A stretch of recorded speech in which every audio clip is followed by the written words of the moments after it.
절망의 거인은 자신의 영지에서 잠을 자던 두 사람을 붙잡아 갑니다. 절망의 거인과 관련된 이 부분은 존 버년이 실제로 우울증과 절망으로 인해 고통을 겪었던 기억을 토대로 쓴 부분입니다. 그는 어떻게 우울한 마음을 극복할 수 있었을까요? 네, 영원한 베스트셀러죠. 존 버년의 철로역정은 17세기에 발표된 작품입니다. 철로역정을 보시기 전에 서문을 한번 봐주시면 좋겠습니다. 성경의 진리를 문자 그대로 전하는 것은 추상적일 수 있기 때문에 진리를 비유의 형태로 전하려고 이 책을 썼다고 존 버년은 고백하고 있습니다. 예수님께서도 하늘의 비밀을 비유로 표현하신 것은 우리들을 위한 배려였듯이 존 버년 역시 수많은 사람들을 위해서 구원의 비밀을 이렇게 표현하고 있다고 고백합니다. 존 버년의 이 서문은 저에게 너무도 큰 통찰과 도전을 주었습니다. 그래서 성경의 진리를 아이들에게 전하기 위해서 지금도 수많은 콘텐츠를 만들고 있기 때문입니다. 그럼 작품 속으로 들어가 보도록 하겠습니다. 작품을 이야기하는 나레이터는 꿈을 꾸다가 그 속에서 펼쳐진 이야기를 전합니다. 액자식 구성이죠. 꿈속에서 한 남자가 등장합니다. 그의 이름은 크리스천입니다. 그는 손에 성경책을 들고 있고 등에는 무거운 짐을 지고 있습니다. 성경을 읽다 보니 자신은 죄인이고 심판을 받을 존재라는 것을 발견하며 괴로워합니다. 그는 죄의 짐을 지고 있었던 겁니다. 그는 괴로움을 토로해보지만 가족들, 이웃들도 그가 미쳤다고 말합니다. 아무도 그가 가진 고통에 귀를 기울이지 않습니다. 그럴 수밖에요. 성경 속에 자신의 비참한 운명을 확인한 사람만이 그리스도가 필요한 법이니까요. 그는 죄의 짐으로부터 벗어나서 구원을 받고 싶지만 스스로 구원을 받을 방법이 없습니다. 그래서 크리스찬은 한 전도자를 만납니다. 전도자는 크리스찬에게 들판 끝을 가리키며 좁은 문으로 통과하라고 조언합니다. 좁은 문을 향해 가는 크리스찬에게 가족도 이웃도 조롱을 퍼붓습니다. 크리스찬을 설득해서 돌아가게 만들기 위해 두 사람이 따라 나섭니다. 고집씨와 변덕쟁이씨가 따라옵니다. 크리스찬을 따라왔던 고집씨는 크리스찬이 얻으려는 구원이 너무 터무니없다고 생각하고 그를 설득하기 어렵다고 판단해서 그냥 돌아갑니다. 그러나 변덕쟁이씨는 끝까지 크리스찬을 따라가기로 합니다.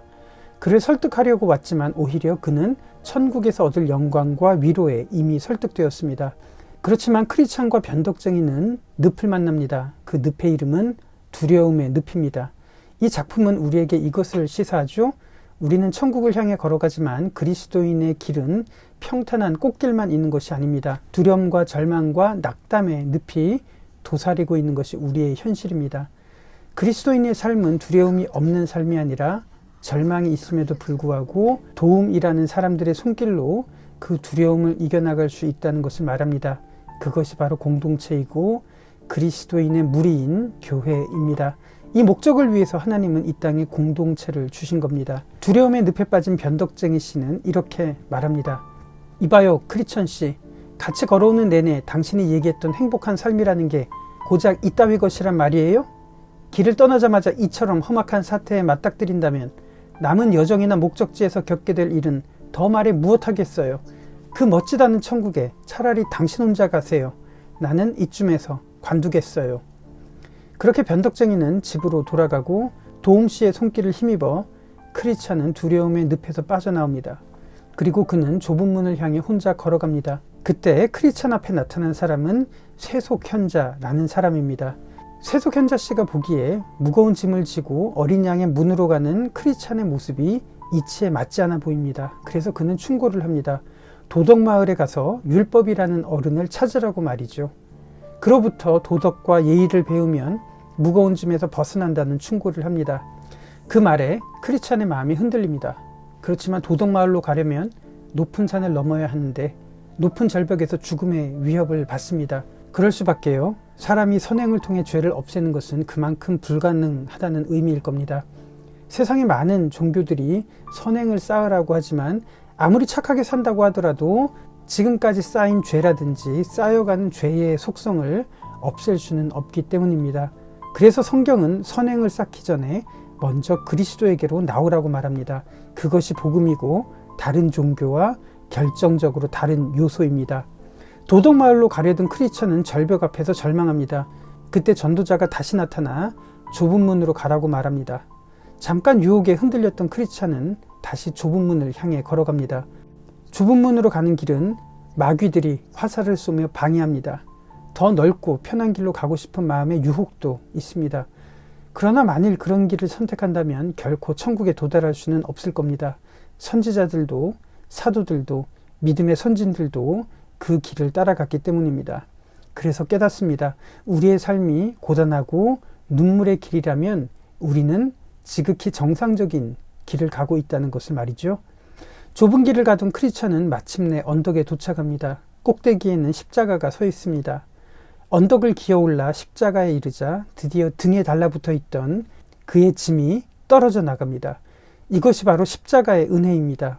십자가 위에는 우리의 죄와 허물이 있었기 때문에 예수께서 우리를 대신해서 죽으시고 형벌을 받으신 겁니다. 그래서 죄의 짐이 떨어졌고 구원을 얻게 된 겁니다. 그렇게 기쁨에 겨워하던 크리스찬은 다시 언덕을 내려왔습니다. 길에는 세 사람이 누워서 잠을 자고 있는데 첫 번째 사람은 우매이고 둘째 사람은 나태, 셋째는 시건방이라는 사람이 발에 족쇄를 차고 있습니다. 크리스찬은 이 세 사람을 깨웁니다. 그렇게 자고 있으면 위험하니까 어서 일어나서 발목의 족쇄도 함께 풀자고 제안합니다. 이 세 사람은 오히려 잠을 깨워서 위험을 알리는 크리스찬에게 화를 냅니다. 그들을 지나서 여전히 크리스찬이 좁은 길을 가고 있을 때 두 사람이 담을 넘어 들어옵니다. 한 명은 형식이고 다른 한 명은 위선입니다. 형식과 위선은 허영이라는 마을에서 태어났고 천국으로 가기 위해 담을 넘어온 겁니다. 크리스찬은 좁은 문을 통과해서 다시 이곳으로 오라고 충고합니다. 그렇지만 형식과 위선은 담을 넘어서 이렇게 가는 것이 지름길이고 효율적이라고 반박합니다. 오히려 자기가 살았던 허영의 마을에서는 오랫동안 그렇게 해왔다고 말합니다. 이 부분을 여러분들에게 소개해 보도록 하겠습니다. 두 사람은 조금도 주눅들지 않고 대답했다. 지름길로 다니는 것은 우리 마을의 전통입니다. 담을 넘어 오든 좁은 문으로 오든 지금 이 길을 걷는 것이 중요하지 좁은 문이 뭐가 그렇게 중요하다고 호들갑입니까? 당신이나 우리나 지금 같은 길을 가고 있잖아요. 우리가 틀렸다는 증거가 있습니까? 당신이 옳다고 보장할 수 있어요? 크리스찬이 말했다. 나는 하나님이 정하신 길을 따라가지만 여러분들은 마음 내키는 길을 걷고 있습니다. 좁은 문을 통과하지 않고 걷는 것을 하나님은 도둑이라고 말씀하셨습니다. 그럼에도 여전히 두 사람은 법과 규정은 잘 지켰고 크리스찬과 자신들이 전혀 다를 바가 없다고 항변합니다. 그러나 크리스찬은 말합니다. 법과 규정을 지키는 것이 중요한 것이 아니라 좁은 문을 통과할 때 흰옷을 입는 것, 이것이 중요하다고 말합니다. 이 장면에서 여러분들은 어떻게 생각하셨습니까? 예배당에 수많은 사람들이 있고 기독교 인구가 참 많습니다. 그러나 모든 사람들이 하나님의 백성일까요? 우리의 신분을 흰옷으로 증명할 수 있는지 바로 그 결과로 드러나게 될 겁니다. 크리스찬과 형식, 위선 세 사람은 고난의 언덕에 도착합니다. 그 앞에는 길이 세 갈래로 나눠져 있습니다. 좁은 길은 가파른 고개로 이어집니다. 반면 다른 길은 왼편과 오른편 평지로 이어집니다. 크리스찬은 좁은 길이지만 그 가파른 오르막길로 향합니다. 반면 형식과 위선은 쉬워 보이는 왼편과 오른편 길로 들어섭니다. 그러나 두 사람은 두 번 다시 크리스찬을 만나지 못합니다. 왜냐하면 형식이 들어섰던 길은 위험이라는 길이고 위선이 간 길은 파멸이라는 길이었기 때문에 그곳에서 쓰러져서 다시 일어나지 못했습니다. 고난의 언덕을 오른 크리스찬은 두 사람을 마주칩니다. 한 명은 소심이고 다른 한 사람은 불신입니다. 이들은 크리스찬이 가는 길과 반대로 내려오다가 그와 마주쳤던 겁니다. 왜냐하면 고난의 언덕에는 위험한 일들이 많이 있기 때문에 가던 길을 포기했던 겁니다. 고난의 언덕에서 날은 어두워지고 짐승들의 울음소리가 들립니다. 산속에서 때마침 한 커다란 저택을 마주치는데 그곳은 아름다움의 집입니다. 그곳의 문지기의 이름은 경계입니다. 문지기는 크리스찬을 저택 안으로 인도합니다. 저택에서는 신중이라는 여인이 나와서 크리스찬이 누구인지 어디로 와서 어디로 가는지 묻습니다. 그의 말을 듣자 신중이라는 여인은 분별과 경건과 그리고 자선이라는 자매들과 함께 크리스찬을 맞이합니다. 이들은 지금까지 그 길을 걸어오던 순례자들을 늘 환대했던 사람들이었습니다. 크리스찬은 이 여인들과 지금까지 걸어온 과정들에 대해서 나눴습니다. 그 내용이 바로 구원의 과정이겠죠. 크리스천은 이 집에서 하루를 머물고 책을 읽으며 앞서갔던 믿음의 사람들에 관한 이야기를 접합니다. 이제 다음날 그 저택을 떠날 때 그곳에서 전신갑주를 얻고 좁은 길을 나서기 시작합니다. 그리고 크리스천이 맞닥뜨린 곳은 겸손의 골짜기입니다. 그곳에는 괴물 아볼루온이 있었습니다. 아볼루온은 크리스천을 가로막습니다. 이 땅은 자신의 소유이며 천국을 향해 가는 것은 자신을 버리고 달아나는 거라며 화를 냅니다. 크리스천도 물러서지 않고 아볼루온에게 맞섭니다. 그러나 아볼루온은 회유합니다. 좁은 길을 걸어가는 사람들의 인생이 어떤지, 그들의 최후가 어떤지 살펴보라고 말이죠.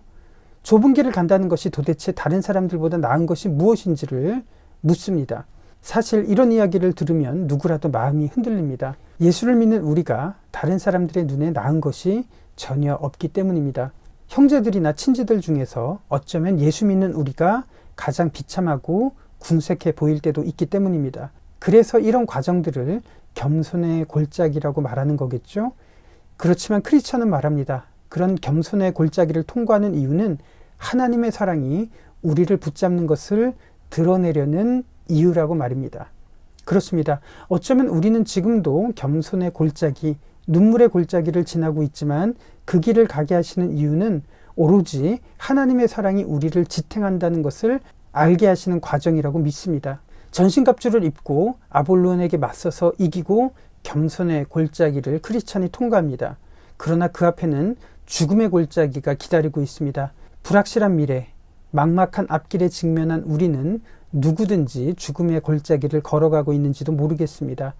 그래서 우리는 보다 확실한 어떤 것을 추구할 때가 있죠. 때로는 말씀 대신 어떤 사람을, 때로는 어떤 조건을 겪는지라면서 손에 무엇인가를 잡고 싶은 충동을 느낄 때가 많이 있습니다. 철로 역정이 우리의 삶에 와닿는 이유는 우리의 실존적인 문제를 적절하게 반영했기 때문일 겁니다. 우리는 종종 17세기 존 버년 시대 사람들은 우리보다 더 나은 현실을 살았을 거라고 착각할 때가 있습니다. 그러나 그 시대의 사람들도 겸손의 골짜기를 지나야 했고 불확실한 죽음의 골짜기를 지났습니다. 그렇지만 그들은 실패한 것이 아니라 좁은 길을 걸었기 때문에 하나님 앞에 영광스럽게 인정을 받았고 지금도 우리를 응원하며 기다리고 있을 겁니다. 그 길을 계속 가고 있는 크리스찬, 그는 앞서서 가고 있는 믿음이라는 사람을 만납니다. 천국을 향해서 앞서가는 사람이 있다는 이야기를 들었지만 막상 믿음이라는 인물을 만나게 되니 기쁨이 생깁니다. 그렇지만 이 길을 걷는 사람이 믿음 한 사람뿐이라는 것이 석연치 않습니다. 그러자 믿음이 말합니다. 아무리 다가올 심판과 멸망에 대해 말해도 아무도 그것을 사실로 받아들이지 않습니다. 너나 할 것 없이 제가 꽁문에 빠지게 달아났다는 식으로 비아냥거릴 뿐입니다. 우리의 믿음이 이렇게 세상에서 조롱당하고 그런 까닭에 좁은 길을 가는 사람은 지금도 예전에도 많지는 않았습니다. 음란과 정욕과 두려움을 이겨야 하고 수치와 절망을 감내해야 하는 길이었기 때문입니다. 우리의 신앙이 세상의 관점에서는 수치스러울 만큼 터무니없어 보이지만 이 길이 옳다고 믿게 하시는 유일한 방법을 하나님께서는 우리들에게 주셨습니다. 바로 기도라는 무기입니다. 크리스찬과 믿음은 좁은 길을 걷다가 허풍선이라는 인물을 만납니다. 그는 성경에 관한 한 어떤 말이든지 능숙하게 대답을 합니다. 그의 언변에 감동한 믿음 씨는 그가 정말로 신실한 사람인 줄 알고 착각합니다. 그때 크리스찬은 허풍선이의 정체를 알아봅니다.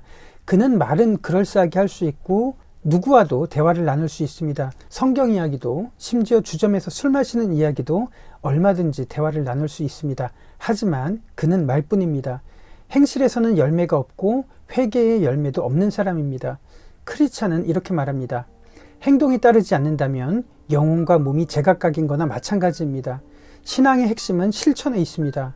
하나님 아버지 앞에서 정결할 뿐만 아니라 고아와 과부와 나그네를 돌보고 세속에 물들지 않는 사람이 경건의 사람입니다. 라고 말합니다. 이 부분에서 우리의 위선적인 내면을 보게 되죠. 달변을 쏟아내고 거룩한 용어와 성경 구절을 읊어댄다고 해도 행함이 없다면 우리는 허풍선이 같은 삶을 살고 있을 겁니다. 믿음 씨는 허풍선이에게 이렇게 말합니다. 하나님의 백성이 된다는 것은 그리스도를 믿는 고백과 더불어 그 고백에 합당한 삶을 살아야 한다고 말이죠. 그 말에 불쾌함을 느낀 허풍선이는 그들을 떠납니다. 크리스찬은 이렇게 말합니다. 요즘은 누군가를 진심으로 대하는 경우가 거의 없어요. 삶으로 실천하지 않으니까 신앙을 불쾌하게 여기는 사람들이 많아지는 거예요. 입으로는 진리를 부르짖지만 행동은 방탕하고 허탄하기 짝이 없는 수다쟁이, 멍청이들이 넘쳐나니까요. 허풍선이 같은 친구들이 경건한 사람들 틈에 끼어서 한데 어울리게 되면 세상은 혼란스러워질 수밖에 없어요. 교회도 신뢰를 잃게 되고 진실한 순례자들은 깊은 슬픔에 빠지고 말 거예요. 이 대화는 어쩌면 현대 기독교에게 던지는 메시지가 아닐까 생각합니다. 길을 가다가 전도자를 다시 만납니다. 그는 크리스찬과 믿음 씨에게 조언을 합니다. 앞으로 여러 시험과 고난을 만나게 될 거라고 말이죠. 우리에게는 왜 시험이 있을까요? 하나님을 잘못 믿기 때문일까요? 그러나 전도자는 분명히 말합니다. 구원을 받았다면 아무 어려움 없는 상태가 아니라 오히려 더 많아지는 거라고 말이죠. 왜냐하면 고난보다 믿음이 더 크다는 것을 입증하기 위한 과정이라고 말합니다. 그리고 그들은 허망 시장에 도착합니다. 아담과 하와 이후에 수많은 순례자들은 허망의 시장에서 파는 것들로부터 헛된 것에 유혹을 받았습니다. 집, 땅, 지위, 명예, 돈, 쾌락의 유혹 같은 것들 말이죠. 그러나 천국으로 가기 위해서는 반드시 이 도시를 지나가야 합니다.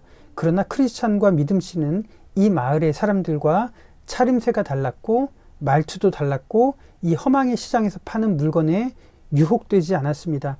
상인들은 이들에게 허영시장의 물건을 사라고 말했지만 오히려 이들은 이것보다 진리에 관심이 더 많다며 대응을 합니다. 그 말에 장사꾼들은 두 사람에게 분노와 비아냥과 위협을 가합니다.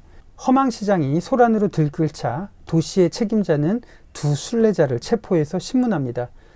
두 사람을 우리에 가두고 구경거리가 되게 합니다. 그리고 재판에 회부합니다. 재판장은 증인들을 불러서 피고인들의 유죄를 입증하라고 시킵니다. 증인들의 이름은 시기심, 미신, 아첨이라는 인물들입니다. 이들은 크리스찬과 믿음씨가 자신들의 방식을 따르지 않았고 알아듣지 못하는 용어를 사용했으며 자신들이 존경하는 악마를 매도했다고 고소한 겁니다. 그리고 배심원들의 판결이 이루어집니다. 배심원들의 이름은 맹목, 악의, 호색, 허송, 성급, 자만, 증오, 거짓, 잔인, 완고라는 이름을 가진 사람들입니다. 이들의 판결에 믿음씨는 끌려나가서 잔혹하게 죽음을 당합니다. 그렇지만 믿음씨는 죽음으로 끝난 것이 아니라 그의 영혼은 영광스럽게 하나님의 품으로 인도됩니다. 이것이 그리스도인들의 최후입니다. 믿음씨가 순교를 당하자 크리스찬을 감시하던 소망이라는 이름의 간수는 크리스찬과 함께 그곳에서 도망칩니다. 소망과 크리스찬 두 사람이 길을 걷고 있을 때 두 마음이라는 사람이 그들의 앞에서 걷고 있습니다. 두 마음은 자신이 미사여구라는 마을 출신이고 그 마을에는 친척들이 있다고 말합니다. 친척들은 변절자, 기회주의, 미사여구, 양다리, 무관심, 두마라는 목사 같은 친척이 있다고 소개합니다. 그의 아내의 이름은 가식입니다. 두마음 씨는 이렇게 말합니다. 우리도 신앙생활을 열심히 합니다. 그렇지만 당신과 다른 점이 있다면 우리는 굳이 바람과 물살을 거스르려고 하지 않습니다. 둘째로 주님이 꽃신을 신고 계시는 동안 열심을 내어 신앙생활을 하고 햇살이 비칠 때는 주님을 찬양하지만 그렇지 않을 때는 이런 일들을 중단합니다. 라고 말합니다. 두마음 씨의 말에 크리스찬이 응수합니다. 좁은 길을 걷는 것은 이 세상의 흐름을 거스르는 것입니다. 주님이 꽃신을 신고 계실 때뿐 아니라 집신을 신고 있을 때에도 우리는 주님을 지켜야 합니다. 예수님이 사람들의 환호를 받으며 넓은 길을 걸으실 때뿐 아니라 쇠사슬에 묶여 계실 때에도 우리는 그분을 따라야 합니다. 결국 크리스찬의 말에 동의하지 않았던 두마음 씨는 뒤처지게 됩니다. 그러면서 이렇게 말하죠. 정말 기가 막히군. 날씨가 아무리 굳어도 바람과 파도가 가라앉기를 기다리지 않고 순례를 계속해야 된다는 건가? 하나님을 위해서라면 한순간에 모든 걸 잃어버리는 위험도 감수해야 한다고? 그렇지만 나는 생명과 재산을 안전하게 지키기 위해서는 순간순간 잘 처신해야 한다고 생각해. 남들이 다 아니라고 하는데도 저 두 사람은 고집을 꺾지 않는군. 하지만 먼저 내 신간이 편해야 신앙이든 뭐든 가질 수 있는 거 아니겠어? 누더기를 입고 놀림을 당하면서 믿음을 지켜봐야 뭐 하겠어? 내가 꽃신을 신고 사람들의 환영을 받으면서 걸어야 신앙생활을 자랑할 수 있지 않겠어? 그때 두마음 씨를 따라오던 돈사랑이라는 사람이 그와 동행합니다. 두마음 씨는 돈사랑 씨에게 이런 질문을 합니다. 신앙생활 자체에는 관심이 없지만 신앙을 통해서 출세하고 돈을 벌고 성공을 하는 것에 대해서 어떻게 생각하는지를 묻습니다. 그 말에 돈사랑 씨가 대답을 합니다. 당신이 어떤 의도로 이런 질문을 하시는지 이해가 됩니다. 그렇다면 그 사람을 목사로 가정하고 이야기를 해보겠습니다. 그 사람은 훌륭한 인격을 가졌지만 워낙 월급이 적어서 고민을 하고 있는 중이라고 생각을 해보죠. 그런데 더 열심히 연구하고 열정적으로 설교하고 사람들의 기호와 성향에 맞게 원칙을 수정하기만 하면 자신이 원하는 것을 얻을 수 있을 때 어떻게 하면 좋을까요? 나는 그러지 말아야 할 이유가 전혀 없다고 생각합니다. 오히려 필요하면 더 과감해져야 한다고 믿습니다. 거리낄 게 하나도 없습니다. 하나님으로 인해 더 많은 수입을 올릴 수 있으니 그것은 눈꽃만큼도 문제될 게 없습니다. 더 많은 수입을 올리려는 욕구 덕분에 더 열심히 공부하고 더 열정적으로 설교했다면 한층 발전한 거 아니겠습니까? 또 교인들의 눈에 들기 위해 관점과 원칙을 수정했다는 것은 긍정적입니다. 왜냐하면 자신을 부인할 줄 알고 남을 배려할 줄 알며 목회자로서는 안성맞춤인 성품 아닐까요? 이런 점들을 종합해 볼 때 그가 대의를 위해서 사소한 것들을 희생했기 때문에 탐욕스럽다고 판단해서는 안 됩니다. 오히려 칭찬해야 하지 않을까요? 이것은 목사가 아니라 장사꾼이나 다른 사람을 가정해서도 마찬가지입니다. 어떤 식으로든 그렇게 해서라도 신앙생활을 하는 것은 바람직한 일입니다. 이렇게 말하자 두마음 씨는 박수를 치며 환호합니다. 그 모습을 지켜보던 크리스찬은 그들이 따라오기를 기다리며 이렇게 말합니다. 신앙이 있다면 코 흘리게 아이들이라도 그따위 질문에는 얼마든지 대답할 수 있을 겁니다. 요한복음 6장에서 보리떡 몇 덩이 때문에 그리스도를 쫓는 게 잘못되었다고 말했듯이 세상의 유익을 위해 주님과 신앙을 이기적인 도구로 삼는 것은 얼마나 끔찍한 일입니까? 이것은 이교도들이나 마귀들도 동의하는 내용입니다. 성경에서 신앙을 수단으로 삼았던 사람들의 결말이 어땠는지를 기억하시기를 바랍니다. 결국 크리스찬과 소망은 이들을 뒤에 남겨두고 걷기 시작합니다. 그렇지만 두 사람은 길을 잃었고 날이 어두워져서 한 허름한 오두막을 발견합니다. 그리고 거기서 눈을 붙입니다. 그러나 그 오두막과 그 땅은 의심의 성에 속한 절망의 거인이 소유한 땅이었고 절망의 거인은 자신의 영지에서 잠을 자던 두 사람을 붙잡아 갑니다. 절망의 거인과 관련된 이 부분은 존 버년이 실제로 우울증과 절망으로 인해 고통을 겪었던 자신의 기억을 토대로 쓴 부분입니다. 그는 어떻게 우울한 마음을 극복할 수 있었을까요? 절망의 거인은 크리스찬과 소망을 붙잡아서 자신의 집 지하에서 굶기고 때리고 욕설을 퍼붓고 어둠 속에 가둡니다. 절망의 거인의 아내는 의혹이라는 이름의 여인이었는데 그렇게 몇 날 며칠 어둠 속에서 괴롭히면서 스스로 목숨을 끊게 되리라는 생각 때문에 이렇게 지시를 한 겁니다. 그때 크리스찬이 지하 감옥에서 이렇게 말합니다. 이제 어떻게 하면 좋을까요? 이렇게 사는 건 정말 끔찍한 일이에요. 이렇게 사는 것과 죽어서 이런 참담한 현실을 벗어나는 것 중에 어떤 것이 더 나은지 모르겠어요. 마음 같아서는 구차하게 살 바에야 목을 매는 편이 낫겠다 싶어요. 이 지하감방보다는 무덤이 더 매력적으로 보이거든요. 먹지 못하고 고통스럽고 불확실한 시간을 보내는 상황은 크리스찬에게도 오히려 무덤이 매력적으로 보이기까지 합니다. 절망의 거인은 이들을 계속 괴롭히고 그의 아내는 이들이 스스로 죽었는지 자주 확인합니다. 그때 크리스찬은 늘 가슴속에 품고 다니던 열쇠를 깨닫습니다. 그 열쇠는 바로 언약이라는 열쇠입니다. 의심의 성에서 언약의 열쇠는 모든 문을 열 수 있는 비결이었습니다. 그렇게 언약이라는 열쇠는 의심의 상황에서 작동하게 됩니다. 이 상황은 철로역정의 저자에게도 예외는 아니었습니다. 존 버년은 무려 12년간 감옥에 갇혀서 가족들과 떨어져 지내야 했던 모진 인생에 찾아온 우울증, 절망감으로 인해 자주 극단적인 생각을 했었기 때문입니다. 정말 하나님께서는 나와 함께 하시는 것이 맞는가? 하나님은 여전히 나를 사랑하시는가? 그런 의심의 상황에서 하나님의 약속을 기억할 때 절망의 거인으로부터 벗어날 수 있음을 존 버년은 우리에게 이렇게 충고하고 있습니다. 이제 천국을 향해 거의 다 와가고 있습니다. 그 앞에는 자만이라는 마을이 있습니다. 그 마을 입구에서 활기찬 청년 무지를 만납니다.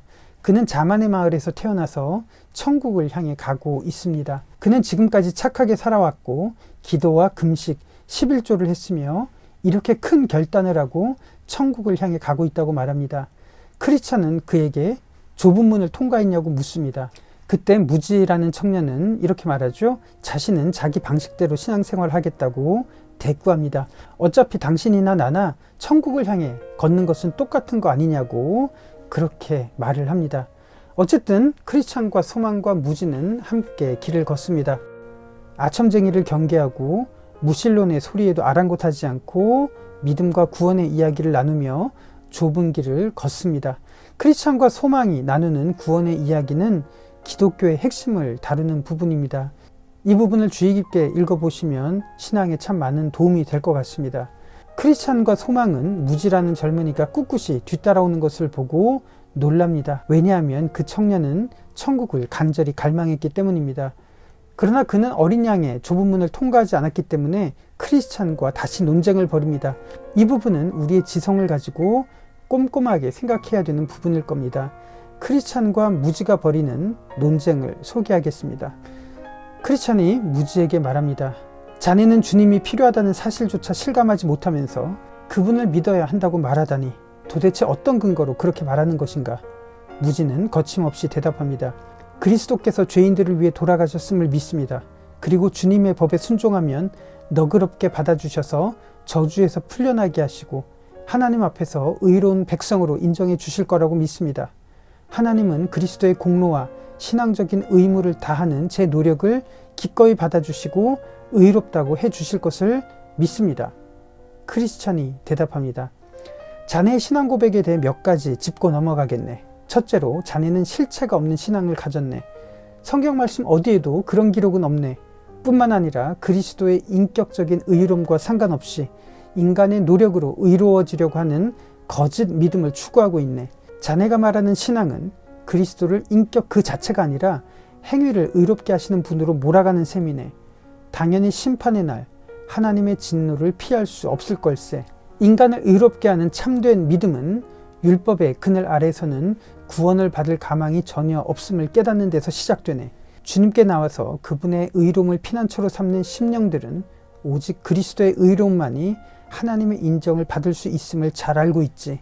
독생자의 순종과 인간의 노력이 뒤섞인 것으로는 하나님 앞에서 의로워질 수 없네. 하나님이 죄의 삭스로 받으시는 것은 예수 그리스도의 순종이 전부일세. 진정한 신앙이란 그리스도의 의로움 가운데로 인도해서 마땅히 받아야 할 저주에서 벗어나게 해준다네. 주님의 의의를 덧입어야 하나님 앞에서 흠없는 모습으로 설 수 있고 그리스도를 통해야만 죄의 빚을 탕감받을 수 있는 거라네. 맙소사, 인간의 공로가 없어도 그리스도의 역사만으로 충분하다는 그 말을 믿으란 얘기입니까? 그리스도와 그분의 의로우심을 믿으면 그 순간부터 완전히 자유로워집니다.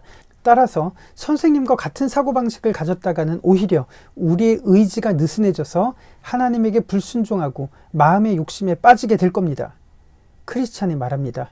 어떤 의로움이 인간을 의롭게 하는지 어떻게 믿어야 하나님의 맹렬한 진노에서 자신의 심령을 안전하게 지킬 수 있는지 자네는 도무지 감을 잡지 못하는 것 같네. 그뿐 아니라 그리스도의 의로움에 힘입어 구원을 받는다는 신앙이 어떤 결과를 가져오는지 새카맣게 모르고 있어. 그런 믿음은 마음을 사로잡아 하나님께 굴복시켜서 그분의 이름과 말씀, 그분의 길과 그분의 백성들을 사랑하게 만들지. 영혼을 구원하는 믿음이란 자네가 무식하게 상상하는 것처럼 마음껏 악을 저지를 수 있는 면허증 같은 것이 아니라네. 선한 일을 행하게 하는 의지와 힘을 주는 능력을 말하는 거라네. 당신은 그렇게 믿으세요. 저는 제 방식대로 믿겠습니다. 제 신앙 역시 선생님의 믿음 못지않다고 생각합니다. 당신처럼 괴상망측한 상념에 사로잡혀 있는 게 반드시 좋은 믿음은 아니니까요. 그렇게 크리스찬과 소망과 무지는 천국에 이릅니다. 그들 앞에는 강물이 있습니다. 그 강물을 피해서 천국에 이른 사람은 단 두 사람, 에녹과 엘리야 뿐입니다. 그 강은 죽음의 강을 뜻하는 겁니다. 크리스찬과 소망은 그 강을 힘겹게 건넙니다. 두 사람이 강 반대편 기슭에 도착했을 때 밝은 옷을 입은 두 존재가 그들 앞에 나타납니다. 그들은 구원의 상속자들을 맞이하기 위해 기다리던 천사들이었습니다. 두 사람은 썩어질 육신의 옷을 강물에 떠내려 보내고 영광스러운 옷을 입고 천국으로 들어갑니다. 그들을 기다리는 수많은 믿음의 선진들이 마중을 나왔고 그곳에서는 이들을 맞이하는 영광스러운 환희가 기다리고 있습니다. 그리고 그들은 자신의 증명서를 내보입니다. 바로 생명책에 기록된 이름들이겠지요. 그리고 성문이 열리고 그들은 영광스럽게 하나님과 함께 거합니다. 뒤따라오던 무지도 강가에 이릅니다. 지금까지 크리스천과 함께 좁은 길을 걸어왔기에 그 역시 강을 건널 수 있으리라 생각을 합니다. 무지를 기다리고 있는 나룻배가 보입니다. 뱃사공의 이름은 헛된 꿈입니다. 뱃사공은 무지를 강을 건너게 합니다. 그렇지만 아무도 무지를 환영하지 않습니다. 성문 앞에 무지가 이르렀을 때 문지기는 무지에게 어디서 왔고 무엇을 원하는지를 묻습니다. 무지가 말합니다. 나는 주님 앞에서 먹고 마셨고 주님은 우리들의 길거리에서 가르쳤습니다. 이렇게 대답하죠. 문지기는 무지에게 증명서를 요구합니다. 그러나 제시할 증명서가 없습니다. 생명책에 자신의 이름이 기록되지 않았기 때문입니다. 결국 두 천사는 무지를 붙잡고 지옥으로 내던집니다. 그렇게 이야기는 마무리됩니다. 크리스천이 천국에 이르는 동안 겪은 이야기를 우화로 소개한 철로 역정을 살펴보았습니다. 어쩌면 우리가 신앙생활하는 가운데 접하게 되는 사람들, 생각들, 가르침들이 캐릭터가 되어서 주인공 앞에 나타나는 이야기입니다. 읽을수록 놀라운 것은 존 버년이 경험했던 현실이나 지금 우리가 경험하는 현실이 결코 다르지 않다는 것, 그리고 우리가 신앙생활을 할 때 얼마나 많은 유혹과 혼란과 미혹이 있는지 확인하게 됩니다. 그렇지만 우리가 걷는 길이 결코 잘못되지 않았다는 사실을 확인하면서 좁은 길이라는 의미를 다시 한번 생각해 보게 됩니다. 그래서 우리는 말씀 위에 더욱더 깨어서 이 시대를 바라봐야 될 겁니다. 존 버년의 철로 역정은 여기까지입니다.